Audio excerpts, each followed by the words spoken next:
Bon, merci Philippe Vigier en tout cas d'avoir été avec nous ce matin en direct sur BFM TV. On accueille Marine Tondelier qui nous rejoint à l'instant. Vu que les choses sont en train de bouger à gauche, ben voilà, merci Marine Tondelier d'être là avec nous, secrétaire nationale des écologistes. Vous avez entendu ce dont on parle depuis tout à l'heure, depuis 9 heures, ces déclarations d'Olivier Faure, le patron du Parti socialiste, qui explique plusieurs choses. D'abord qu'il est prêt visiblement à discuter, y compris avec les macronistes, y compris avec les républicains, discuter de concessions réciproques. Et parmi ces concessions réciproques, il évoque la retraite à 64 ans. Qu'est-ce que vous en dites, vous, ce matin? Est-ce que vous êtes aussi sur la ligne Faure chez les écologistes? Alors, les écologistes sont en général sur la ligne des écologistes. C'est-à-dire qu'on ne définit pas notre ligne, ni en fonction de la France Insoumise, ni en fonction du Parti Socialiste. Notre ligne est écologiste. Donc notre ligne, je pense qu'elle est claire. J'ai été la première à écrire à tous les chefs de parti qui avaient participé au Front républicain. Les Républicains, j'ai pas bien compris, c'est dans le Front républicain, donc dans le doute, je ne leur ai pas écrit. Si ils veulent venir, ils m'appellent. Mais on a écrit à tout le monde dès le mercredi, avant même le vote de la censure. J'ai écrit hier une lettre ouverte au président de la République pour lui demander une chose, en urgence, qu'il ne nomme pas de Premier ministre en précipitation à 20h, comme il avait l'intention de le faire. Et de ce point de vue-là, nous avons réussi à nous interposer entre lui et les Français, parce qu'il avait voilà, ce petit réflexe d'aller très vite et d'emporter le match. Donc ça, c'est une première victoire. Ensuite, je pense vraiment qu'aujourd'hui, l'urgence est de ne pas se précipiter et de se poser et de réfléchir. Parce que fait Emmanuel Macron ? La première chose, c'est qu'il dessine son propre arc républicain dans lequel déjà manifestement on peut se dire entre nous qu'il n'a plus beaucoup de flèches. Puisqu'il le réduit de partout et donc à la fin c'est très réduit et puis on voit bien que c'est pas fini. Ça c'est parce que vous n'êtes pas invité ce matin que vous dites ça. Je constate que tout le monde cherche des solutions sauf lui.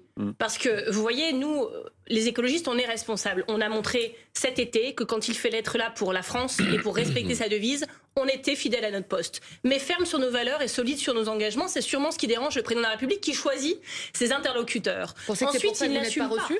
Non mais ensuite il n'assume pas parce que moi depuis hier des journalistes me disent pourquoi n'êtes-vous pas reçu? Et je vous dis tout de suite, j'en fais pas une affaire personnelle, je ne vais pas me rouler par terre pour être reçu à l'Élysée. J'ai un train dans 2 heures, j'ai l'anniversaire de mon fils demain, j'emmène toute sa classe à la piscine à boules à Hénin-Beaumont et je vais passer une très bonne journée. Mais voyez-vous, ça dit tellement du mépris qu'il a pour l'écologie, du mépris qu'il a pour la justice sociale, alors que nous sommes occupés à vouloir, vis-à-vis des Français, améliorer leur quotidien et protéger leur lendemain. Mais c'est fait. Mais on voit bien que par ce petit jeu, ils cherchent aussi à diviser à gauche. Mais justement, ce qui est en train de se passer, effectivement, avec les déclarations ce matin d'Olivier Faure, change quand même un tout petit peu la donne à gauche. Justement, est-ce qu'il n'est pas en train de réussir ce qu'il veut depuis le début, c'est-à-dire détacher une partie de la gauche des Insoumis? Vous savez, en politique, Emmanuel Macron pourrait dire « Les Verts, je ne vous reçois pas parce que je vous aime pas. Je ne vous reçois pas parce que je méprise votre programme. » Ce serait cash. Mais c'est un argument politique. Là, il n'assume pas. Et donc hier, quand les journalistes me demandaient pourquoi n'êtes-vous pas reçu, j'ai dit je sais pas, moi je travaille pas pour complément d'enquête, donc faites votre travail et puis vous aurez peut-être une idée à me donner. Il me rappelle ensuite en disant alors, chez le président de la République, ils nous disent qu'il vous reçoit pas parce que vous lui avez pas demandé de rendez-vous. Il se trouve que déjà, j'estime qu'un président de la République, quand il consulte, il n'a pas besoin de demander un rendez-vous, il consulte tout le monde.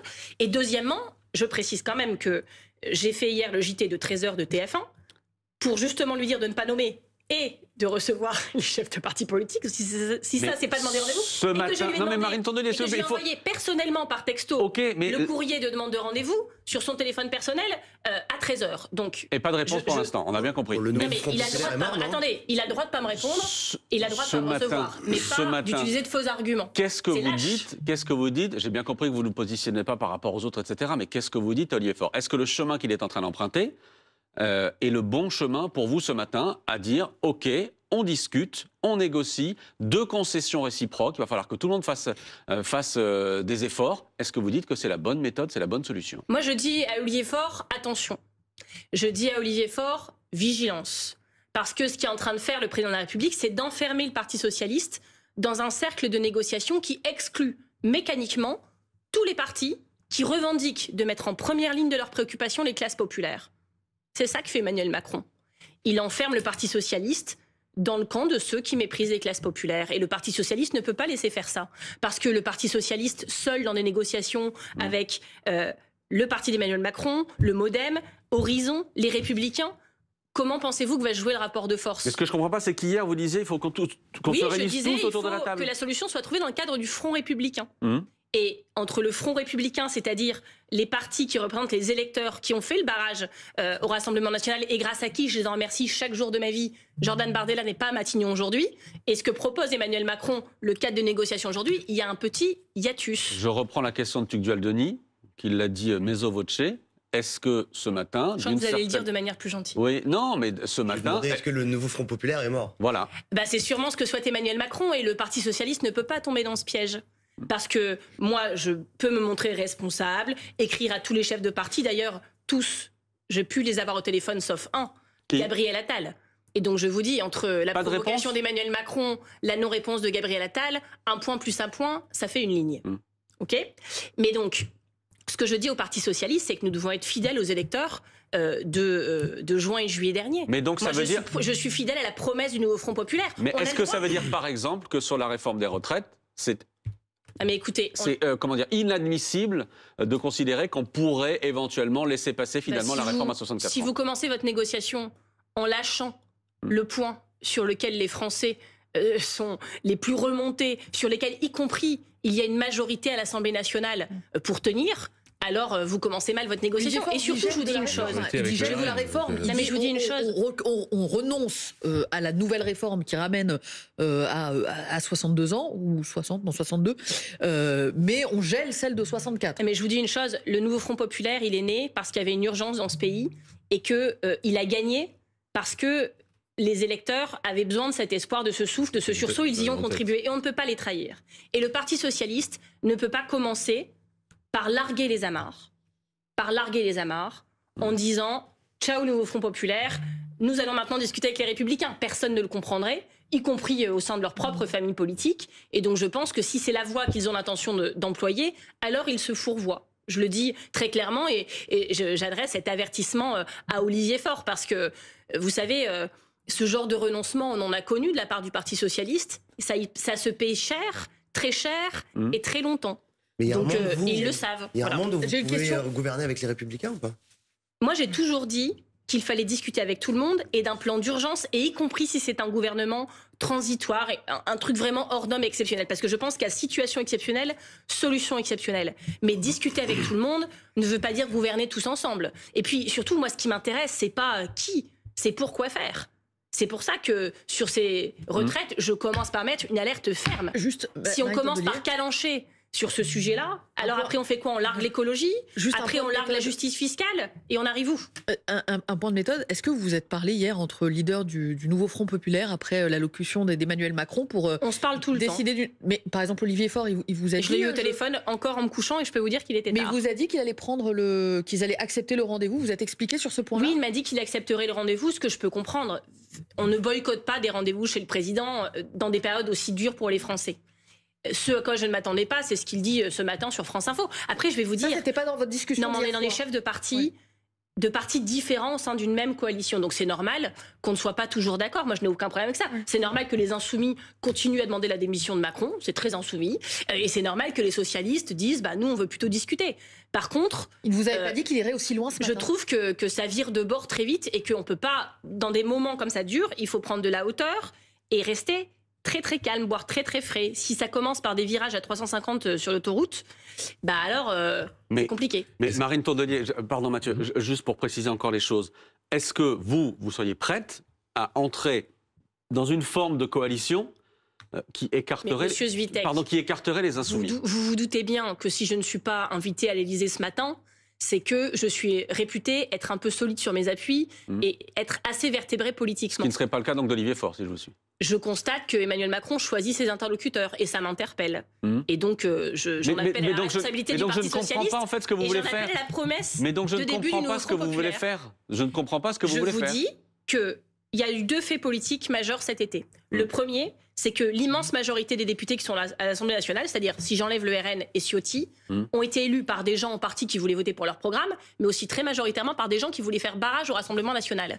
C'est ça qui unit, le liant qu'on peut trouver dans une majorité absolue à l'Assemblée nationale, c'est celui-là. Sauf que vous ne réunirez jamais dans une même pièce les Insoumis et les LR. Donc pour moi, ça c'est le cadre de discussion. LR n'était pas dans le barrage républicain, très très clairement. les électeurs de la France Insoumise, eux, étaient au rendez-vous et ils ne valent pas moins que les autres. Donc, ça, c'est le périmètre que je propose pour discuter. Vient qui veut. Des insoumis aux macronistes. Vient qui veut. Quand vous dites vient qui veut, vous savez que les insoumis ne viendront pas. Eh bien, c'est leur choix. Je ne vais pas les séquestrer à une table de discussion, je ne suis pas une forceuse. Mais ce que je dis aussi, c'est que le deuxième fait politique majeur de cet été, c'est que le nouveau Front populaire, oui, est arrivé en tête au deuxième tour. Et donc, que si on commence par renoncer, après les retraites, à avoir un Premier ministre de gauche, alors on commence une négociation dont on sait très bien... Attendez, Olivier Faure dit il faut un Premier ministre de gauche. Sur le toboggan du renoncement, ça glisserait très vite. Oui, mais Olivier Faure dit il faut un Premier ministre de gauche. Je ne l'ai pas eu au téléphone hier soir, mais j'étais avec lui il y a 2 jours sur ce plateau, c'est ce qu'on disait tout à l'heure. Il disait d'abord c'est Premier ministre de gauche parce que le nouveau Front populaire est arrivé en tête aux élections. C'est ça, mais j'ai le sentiment de devoir les retenir un peu par les bretelles. Et je le dis, c'est pas juste moi, c'est la promesse que nous avons faite aux électeurs du nouveau Front populaire. Ils se doutent bien, ces électeurs, qu'on ne sera pas d'accord sur tout le temps, qu'il y a des stratégies différentes qui font d'ailleurs partie de la biodiversité de l'écosystème du NFP qui en font sa richesse. Mais sur l'essentiel, on a le devoir de ne pas lâcher. Vous savez, le groupe écologiste à l'Assemblée nationale a fait, par exemple, 11 propositions. Le socle de base, nous, on n'appelle pas ça des lignes rouges, on appelle ça des lignes vertes, voyez-vous. Et sur ces lignes vertes, si on commence par les rayer une par une, alors après, ça va être quoi? Les violences faites aux femmes, la justice fiscale, une loi pour le climat, et on va arriver quoi au programme d'Emmanuel Macron? Marine Tondelier, est-ce que vous avez vraiment besoin de l'aval du président de la République pour discuter? Non, puisque je l'ai fait. Vous l'avez fait. Je l'ai fait depuis hier. Philippe, vous avez discuté avec François Bayrou. Oui. Pourquoi au fond, là, il y a cette réunion aujourd'hui à l'Élysée, mais est-ce que vous êtes parlementariste? Est-ce que les chefs de groupe, les chefs de parti peuvent se mettre d'accord sur les contours d'une coalition, que ce soit une coalition de projets, à quoi je crois peu, ou une coalition de non-censure ou de modus vivendi pour accompagner cette situation inédite? Vous n'avez pas besoin du président de la République pour le faire. Vous avez tout à fait raison, c'est pour ça que je dis je ne me roulerai pas par terre pour l'Élysée. Donc vraiment, il fait ses choix, je fais les miens. Je considère qu'Emmanuel Macron est largement disqualifié. Ça fait des mois que ça dure, et son allocution d'hier, où il pète un câble, il provoque tout le monde en duel en décidant que tout le monde est nul sauf lui, n'incite pas à en faire un interlocuteur pour trouver des solutions de responsabilité. Donc quand je vous dis tout le monde cherche des solutions sauf lui, je le crois sincèrement. Donc moi, en tant que chef de parti, je suis fidèle à mon poste et je continuerai à faire ce que j'ai à faire en discutant avec les chefs de parti. Et vous avez raison. Et avec François Bayrou, moi, je raconte pas les coups de téléphone. Voilà. Vous êtes capable d'identifier des thématiques communes. On sait où on habite. C'est comme ça que je vais vous le dire. Et on n'habite pas au même endroit. Mais je pense qu'on partage une inquiétude profonde pour le pays en ce moment. Mais ce que vous dites est très juste, c'est les solutions devront se trouver à l'Assemblée nationale. Et vous savez, les écologistes ont mis des propositions sur la table, notre groupe écologiste à l'Assemblée, et revendique, parce que nous sommes un parti, parlementariste, que les solutions doivent être travaillées à l'Assemblée. Et moi, ce que je dis aux parlementaires, c'est allez-y. Vous n'avez besoin de l'aval et de l'autorisation de personne pour le faire. Et donc, j'invite sans plus tarder les parlementaires à se mettre au travail avec ou sans l'aval d'Emmanuel Macron et avec ou sans l'aval de leur chef de parti. Je trouve que moi, en tant que chef de parti, je trouve que c'est ça qu'il faut faire. Mais parlementaires, affranchissez-vous de tout ça et trouvez une solution. Vous avez mon entier soutien. J'ai encore 2 questions pour vous, mais d'abord Tugdual. Je vous avoue que... Je sens que c'est les meilleures questions pour la fin. Ah, vous verrez. Non, je vous avoue que très sincèrement, je ne comprends pas en fait quel chemin vous proposez, et notamment sur le plan mathématique. Votre majorité idéale, elle va de où à où et elle repose sur qui? Moi, je pense que tout ce qu'a tenté Macron et son camp depuis juillet pour essayer de faire obstruction en fait au changement politique ne marche pas. Donc, on doit préparer l'alternance. Emmanuel Macron a posé une question claire aux Français le 9 juin. Voulez-vous, oui ou non, une alternance? Ils ont répondu oui, et pas avec Bardella à Matignon. Donc maintenant, nous, notre travail, c'est de préparer cette alternance matériellement, quel projet, etc.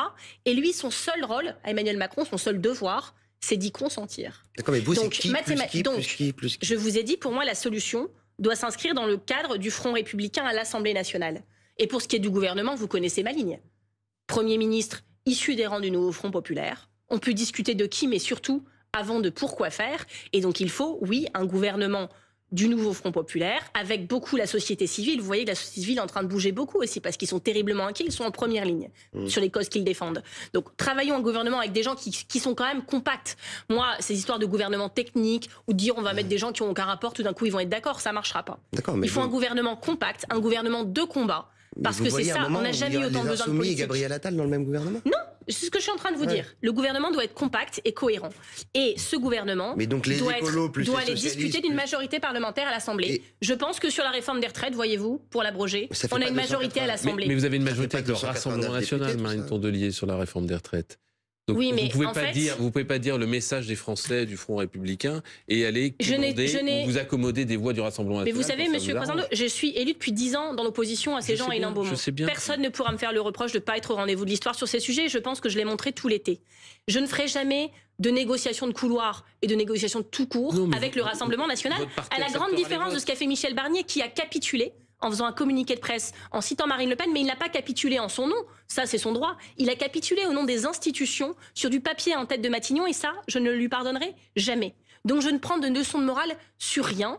La démocratie parlementaire, elle doit exister. Des textes sont posés et les députés décident de les voter ou pas en leur âme et conscience. Mais on ne peut pas nous faire le reproche, quand on dépose des idées qui sont favorables aux Français, de bénéficier des voix d'un tel ou un tel.